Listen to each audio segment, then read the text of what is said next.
Pays producteurs de coton en Afrique subsaharienne, le Mali et le Sénégal ont produit successivement 450 000 et 25 000 tonnes de coton-graines au cours de la campagne agricole 2011-2012. Cependant, les productions records notées ces dernières années s'accompagnent malheureusement d'une grande utilisation d'intrants chimiques, en particulier des pesticides, qui présentent des risques pour la santé et l'environnement. Tu vois, c'est un récipient pour contenir du pesticide pour le traitement de champs de coton.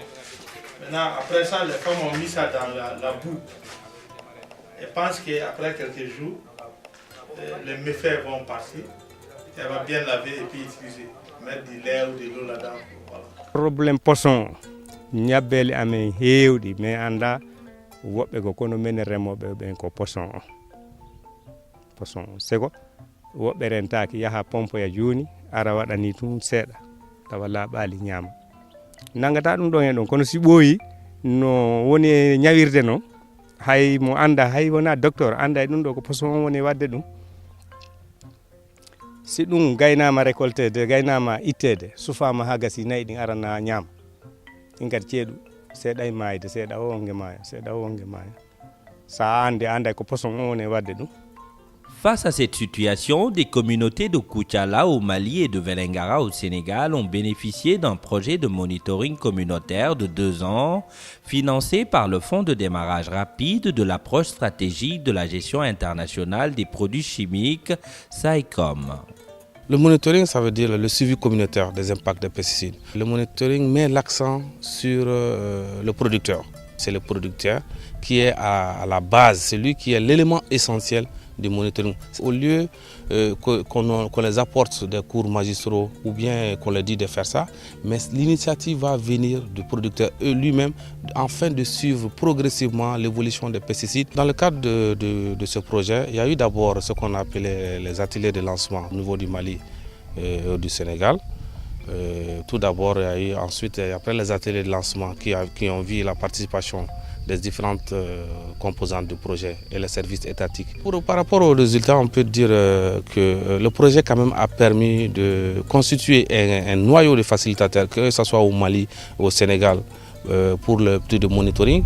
Et ces facilitateurs, comme je vous l'ai dit, ils sont au nombre de 6, du moins de formateurs de facilitateurs. Et au niveau local, il y a eu quand même 24 dans chaque pays de guides formés, qui constitue quand même une base, que ce sont ces éléments-là qui ont quand même fait les séances de sensibilisation et la collecte des données au niveau de ces communautés à la base. Ce projet a été financé, comme vous l'avez si bien dit, pour le Mali et le Sénégal à travers PAN.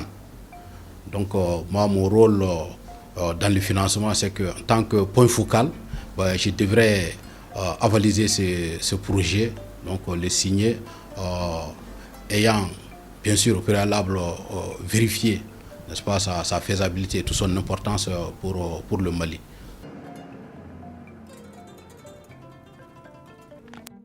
Au Mali, PAN Mali a enquêté sur l'usage des pesticides dans la culture du coton et mené une vaste campagne de sensibilisation. C'est un projet qui a été exécuté à 2 niveaux, essentiellement. Au niveau national, par la coordination du réseau, y compris les ONG locales basées à Koutiala. De l'autre côté, par les communautés locales, c'est-à-dire que constituent les 5 secteurs agricoles de la même ville. Aujourd'hui, comme acquis, on peut citer évidemment, n'est-ce pas, que toutes les connaissances que ce noyau de formateurs a pu acquérir, n'est-ce pas, sur place. Ils sont capables actuellement de mener une activité de monitoring, n'est-ce pas, de A à Z. Donc ça, c'est un premier acquis. L'autre acquis, ça c'est ce que la population locale, au-delà des personnes qu'on a eu à former, ce que les autres populations, n'est-ce pas, ont pu bénéficier de ce projet. Parce qu'il a été accompagné, n'est-ce pas, depuis 2 ans par les radios, les émissions radiophoniques, les séminaires, n'est-ce pas. On a eu à faire 6 séminaires sur place depuis de 2011 à maintenant. Un séminaire, n'est-ce pas, sous forme de causerie débat et les autres séminaires sous forme d'émissions radiophoniques ou bien de débat en salle. Leur perception par rapport à l'utilisation ou bien à la dangerosité des pesticides là, c'était vraiment dérisoire, s'il faut le dire, parce que nous avons constaté au cours des différents centres de formation que ces gens-là n'avaient pas pratiquement d'informations par rapport à l'utilisation des pesticides. Ou bien les informations qu'ils possédaient, c'était pratiquement des informations erronées. Par exemple, je vais vous donner un exemple. Quand on a eu à poser la question, qu'est-ce qu'il faut faire au cas où quelqu'un est intoxiqué par un pesticide? En premier lieu, ils ont dit qu'il faut boire du lait. Donc nous avons vu que ça c'est une perception très erronée, c'est une information très erronée par rapport à ce qu'il faut faire en cas d'intoxication. An fɔlɔ kun bɛ kɔɔri ka bagaji k'a la mais ɲɛfɔlen kɔnɔ an t'a kɛ bilen an kun t'a dɔn mais an kun b'a kɛ a la mais dɔw nana baro k'an bolo o y'a ja bɔ ka yira an na tiɲɛ don a man ɲi an tɛ sɔn k'a kɛ bilen an fana ni min bɛ kɛ a la o b'a ɲɛ an fana b'o kɛ mais an bɛ cɛw de ci ka taa san i ka kan n'i bɛna kɛ fana i ka mɔgɔ ɲini min b'a k'i fɛ min bɛ se k'a yɛrɛ lakana k'a k'i fɛ walasa a tɔɔrɔ dɔ kana s'i ma an kɔni b'o kɛ. Ce travail de terrain a été réalisé avec l'appui d'organisations locales partenaires de Pesticide Action Network.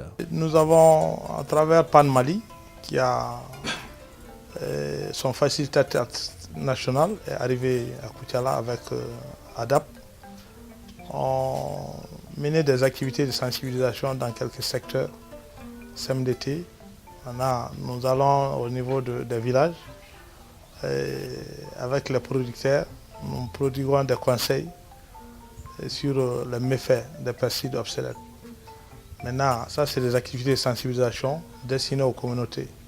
Maintenant, l'autre activité, c'est à travers des fiches d'enquête produites par PAN Mali, PAN Africa, destinées aux producteurs de coton et aux femmes des producteurs de coton, que nous avons annoncé en 2 phases. En 2012 et puis en 2013 aux producteurs. Voilà un peu l'activité que nous avons menée avec PAN Mali. Au regard, n'est-ce pas, des complications, n'est-ce pas, que nous voyons, n'est-ce pas, sur le terrain, nous avons proposé des alternatives à l'utilisation abusive, n'est-ce pas, des pesticides. Parmi ces alternatives, il y a la GIPD, la gestion intégrée des prédateurs, de la production et des prédateurs, et l'agriculture biologique. Et nous avons vraiment mis l'accent sur la protection des cultures avec des plantes naturelles. Et c'est ainsi que nous avons formé à Koutiala les producteurs sur ces alternatives-là, avec l'utilisation, n'est-ce pas, de certains produits comme le Nîmes, comme le Cassia nigricans, comme les feuilles de papayer et tout un ensemble, n'est-ce pas, de mélange de plantes qu'on a appelé, n'est-ce pas, des biopesticides. Les autorités administratives et municipales ont joué un rôle important dans la mise en œuvre du projet. Ce projet-là, vraiment, on les félicite d'avoir on travaille avec des insecticides là qu'on ne comprenait pas bien. Mais aujourd'hui, on sait que c'est très grave. On l'utilise, mais c'est grave. Il faut faire attention, beaucoup attention. L'activité principale ici, c'est l'agriculture à Koutiala. Bon, pour la promotion de l'agriculture, il va sans dire actuellement que les paysans utilisent beaucoup de pesticides. Alors, et les emballages de ces pesticides-là constituent un véritable danger pour l'environnement. Et surtout que ces pesticides souvent contiennent des produits qui ne sont pas facilement destructibles en Afrique même, pas au Mali seulement, mais en Afrique même. Les pesticides contiennent des substances souvent indestructibles puisque nous ne disposons pas d'installations appropriées pour pouvoir les détruire. Donc le projet en question est le bienvenu. Lorsque nous avons eu vent de ce projet, tout ce que nous pouvons faire à l'état actuel des choses, c'était de nous mettre à la disposition d'abord des acteurs sur place et servir de précurseurs, sensibiliser les populations sur les contours de ces pesticides-là, les dangers que ça représente et mobiliser beaucoup à aller vers une adhésion massive aux activités de ce projet. Au Sénégal comme au Mali, des facilitateurs et des relais ont été formés. Ils sont allés au contact des producteurs. Dans les différents villages de la communauté rurale de Pakour, un travail de conscientisation sur les méfaits des pesticides a été fait. On a remarqué que la population utilise les pesticides de telle manière comme ils le voient là. Ils ne se protégeaient pas, ni faisaient ni rien de quoi. Je leur ai demandé dans les sensibilisations qu'ils devraient utiliser des gants ou des masques ou porter des vêtements solides pour lutter contre les pesticides, car c'est un danger humain. Autre localité concernée par le projet, la communauté rurale de Bonkonto. On nous a formés comme des facilitateurs à la base qui reviennent à leur base pour démultiplier la formation au niveau des producteurs. Après avoir quitté Somone, nous avons eu à toucher cette communauté rurale pour essayer de répertorier ce que nous avions comme information et comme formation à Somone.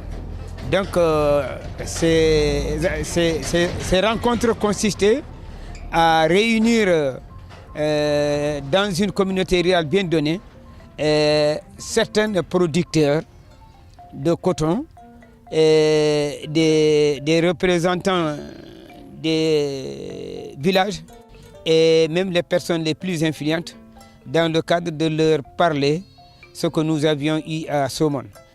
On a formé au niveau de Velingara, on a formé à Bati, Sare, Konko, Kanja, Kahel Bessel. Au total, on a formé 365 producteurs à la lutte intégrée. Et depuis lors, les producteurs qui utilisaient 100% les pesticides ont diminué, ont réduit considérablement l'utilisation des pesticides. Il y a des producteurs qui utilisent les alternatives comme le caïcédra, le Nîmes, pour vraiment traiter leurs champs. Dans les deux communautés rurales, les autorités locales ont été d'un grand soutien dans la mise en œuvre du projet. Bon, de manière générale, nous pouvons dire que les pesticides, à défaut d'être abandonnés carrément, devraient être utilisés avec beaucoup de prudence. Parce que les effets néfastes que cela peut faire sur les populations, sur les produits agricoles, sur l'environnement, sur le bétail, sont prouvés. Donc il convient vraiment que tout le monde soit sensibilisé pour que les pesticides soient soit abandonnés, soit vraiment utilisés de façon très réduite, de façon très prudente. Le projet est venu à son heure parce que l'utilisation des pesticides, tout cela, il y a d'autres qui l'utilisent sur le point de maraîchage. Donc le fait de sensibiliser la population, je crois qu'ils prêteront attention comment pouvoir utiliser ce produit-là. Parce que lorsqu'il y a eu ce projet, le président Bandé m'a informé pour le choix des jeunes. Lorsqu'il m'a dit qu'il faut avoir des jeunes qui ont leur brevet, j'ai pris automatiquement des jeunes au niveau de l'environnement de Bonkonto, que j'espérais qu'ils pouvaient faire correctement le travail. Je crois que lorsqu'ils sont partis sur le lieu, il y a eu le bon choix qui s'est passé. Alors, je crois que le programme-là, c'est un programme très important pour les pesticides au niveau des collectivités locales. Parce qu'il y en a trop. Il faut que les gens puissent savoir comment l'utiliser et quels sont les inconvénients et quelles sont les faveurs que ça apporte. C'est pour ça que l'insecticide est très dangereux dans les collectivités locales parce que les gens ne savent pas comment l'utiliser. Et si on les informe, on les sensibilise comment l'utilisation, ce serait une bonne chose pour la population. Parce que sinon, à la longue, ça risque de causer des mauvais dégâts. Le monitoring communautaire axé sur la responsabilisation des acteurs à la base a eu un résultat positif considérable sur les producteurs des zones cotonnières ciblées par le projet. En effet, ces derniers ont pris davantage conscience de la dangerosité des pesticides. Ainsi, dans les communautés concernées, les producteurs de coton se protègent plus qu'il y a quelques années. Par ailleurs, les emballages des pesticides naguère utilisés pour conserver du lait, de l'eau et d'autres aliments sont désormais stockés dans des endroits sécurisés en attendant leur élimination. Le projet a aussi créé un véritable réseau de relais qui véhicule en continu des messages sur les risques liés aux pesticides. Toutefois, pour que ces résultats soient consolidés, il est important que l'information et la formation des producteurs soient poursuivies. Je crois que le projet, n'est-ce pas, a tenu toutes ses promesses, ce que je voudrais dire. Mais il est bon quand même qu'on puisse, n'est-ce pas, mobiliser d'autres ressources pour consolider les impacts, n'est-ce pas, du projet. Parce qu'il est bon, c'est un projet, n'est-ce pas, de 2 ans. Et vous savez que le changement de comportement, c'est quelque chose qui se fait à long terme. Vous voyez? Donc il faudrait quand même accompagner ces acquis-là pour les renforcer. Très important, le projet tire à sa fin, mais pour nous, nous voudrions que ce projet puisse un peu accompagner le producteur. Parce que pour 2 ans, c'est petit pour un producteur. Il faut les accompagner. Pourquoi j'ai dit la Solifté a réussi? Ils ont beaucoup accompagné le producteur avant que ces producteurs prennent en charge leur production en main. Mais pour 2 ans, c'est vraiment petit pour un gars qui n'est pas intellectuel. Hein. Si c'était des intellectuels, là, c'est compréhensible. Mais le gars qui n'est pas intellectuel, pour 2 ans, c'est petit. Nous souhaiterons que ce projet puisse accompagner ces producteurs au moins, même si c'est 3 ans après. Ça nous fera 5 ans d'expérience, ça peut vraiment donner un impact au niveau du marché. Je pense que c'est sûrement un appel que je vais lâcher à Paris Africa, qu'il faut beaucoup impliquer les organisations de base, parce que c'est eux qui sont très proches des communautés pour les activités du projet, ou même pour la gestion du projet dans l'avenir. Parce que les gens ont compris, après 2 ans, mais il faut surtout continuer à les sensibiliser. Si la sensibilisation s'arrêtait maintenant, ça va poser beaucoup de problèmes. Parce que les gens, ils changent de comportement. Quand on est près d'eux, quand on attire leur attention chaque fois, il faut faire attention, il faut faire attention. Quand on les laisse tomber, avec le lobbying des vendeurs de pesticides, ils pourront encore recommencer le mauvais comportement. Au vu des résultats intéressants obtenus dans sa mise en œuvre à Koutiala et à Vélingara, ce projet, outre sa prolongation, doit être élargi dans d'autres localités où les pesticides sont utilisés. Par ailleurs, des actions de lutte intégrées contre les ravageurs du coton et de production de coton biologique menées dans les 2 pays ont eu des résultats probants. Les producteurs doivent être encouragés à adopter ces pratiques.